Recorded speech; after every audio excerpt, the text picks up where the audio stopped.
blockchain and DAOs are just like a hammer and a spanner in a toolbox, right? Now, if you're creative enough, you can do a lot with that. You can destroy, and you can also build something, like to stand the test of time to improve lives.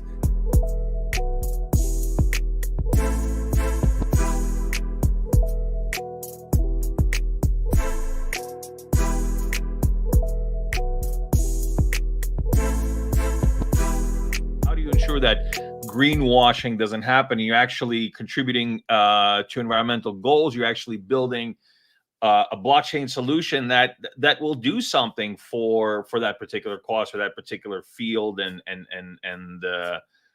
I guess movement, if you want to call it that. It's a great question, Dan, and just it reminds me rather of conversations I was having in Kyrgyzstan. So I was at a conference hosted by UNESCO, and I managed to talk about DAOs there. So anyone who's not sure or have never heard that term, Decentralized Autonomous Organizations. That might bring up more questions, right? What the hell does that mean? What's all that about? But if you think of, you mentioned movements, so people coming together, right?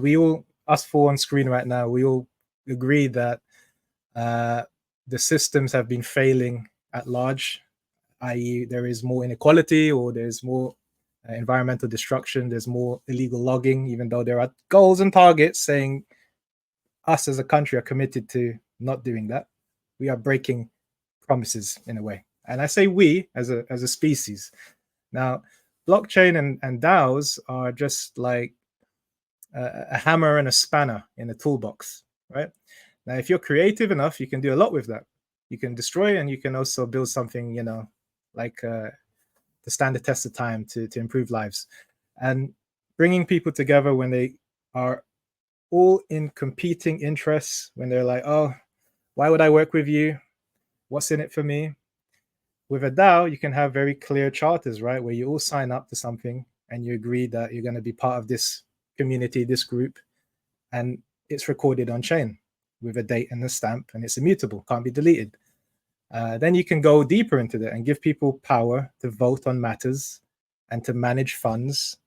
And when I was just sharing those concepts with the people at these conferences, and they're from institutions, right, that have millions or billions under management, and they're thinking, oh, that would be amazing if we had those tools, because then we can actually see as a community, right, across the chain, who's doing what, who voted on what, and hold people to account.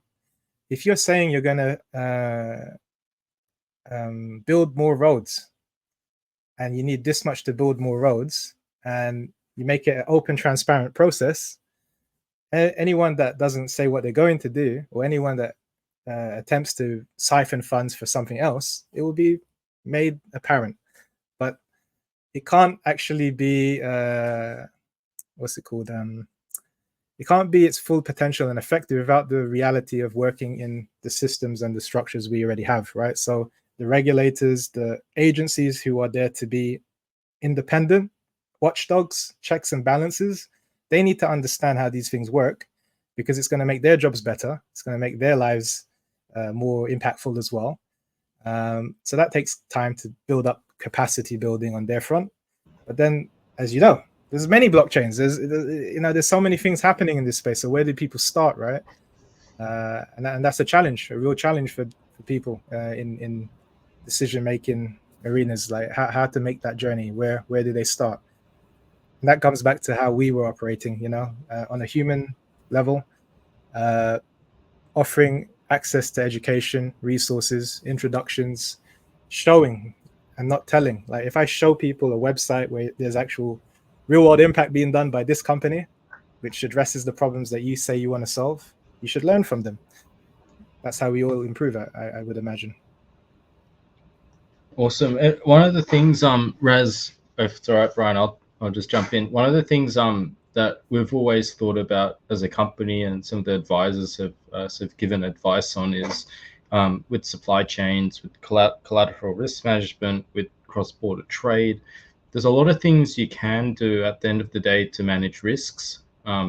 You can use new technologies, you can use systems, you can use things like blockchain to really help mitigate risk as much as possible. And some of the tools that we currently use today around traceability or around like escrow payment solutions so that funds are safe really helps. But at the end of the day, people are involved in many of these transactions until we get to a point where everything's run by robots and there's drones in warehouses that have cameras and heat sensors and all that sort of stuff there, which I don't think will happen for a while, but maybe sooner than we realize. But there's still an element around human risk involved in many of the stuff we deal with. And I imagine the case is the same for you as well. But can you walk us a little bit through around the work you've been doing around impact measurement, the framework you've worked, the framework that you've built? Like, what does it actually mean at the end of the day? Like, what are you measuring? How are you verifying this stuff? And like, who gets the benefit from it at the end of the day when something like this is done well and recorded in a transparent way?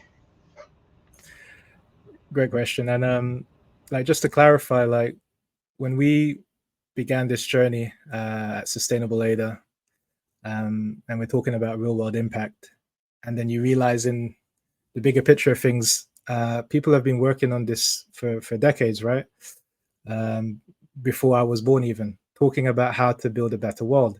But then how do you prove that you've done something? You need evidence. So you need to have data that can be trusted. Now, blockchain often is presented as the trust layer, the trust protocol, right? But using like terminology like that you use, Dan, if I put bullshit on the blockchain or lies on the blockchain, doesn't make it true. It means it happened though. Like, I can say I did that, but if I take a picture and say I was in Mount Fuji, which I did in a Photoshop and put it on the blockchain, doesn't mean I was really there. So you need in real life, on the ground, humans also verifying things. And this is where our work has had to evolve, because people need to understand that, right? You need to work with real life actors who have built up reputation and trust because they do real things and because they work within a system that is legal and trusted by their locals and their governments. So through partnerships with nonprofits, with movements that are labeled as activist movements for human rights, for social impact, environmental, whatever cause we want to focus on. The common theme, though, is, and this was a criticism that was brought to us when we worked on the Cardano Impact Report. It's like, how are you measuring impact? And why did you choose the UN SDGs as a framework? Now, there are so many different frameworks out there, different ways of understanding impact and measuring it. And it can get very complicated very quickly. It can get very burdensome in terms of how much time it takes to measure across the domain of social, environmental, and governance, and a company's impact. Even just think about your own impact. When you woke up and you brushed your teeth, you needed water from the tap. How much water did you use? Like, do we know?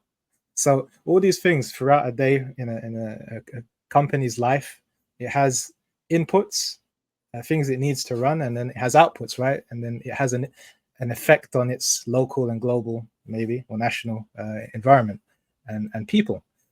So all of that complexity, how do we simplify it? Because this is the other common ask, not just in Cardano's community or Web3. It's, can we make this something simple so that if I'm a company or I'm a founder who wants to do good in the world, I can capture that evidence that I am doing good, and that it can be trusted, and that it can be verified by independent entities. Because if I hire somebody and I give them a nice bit of money under the table and I say, you're going to say I'm a good company, and then we publicize that auditors are saying this is a good company, and then we're all like satisfied with that, then who are we kidding? And that goes back to what you were talking about with the carbon credits, right?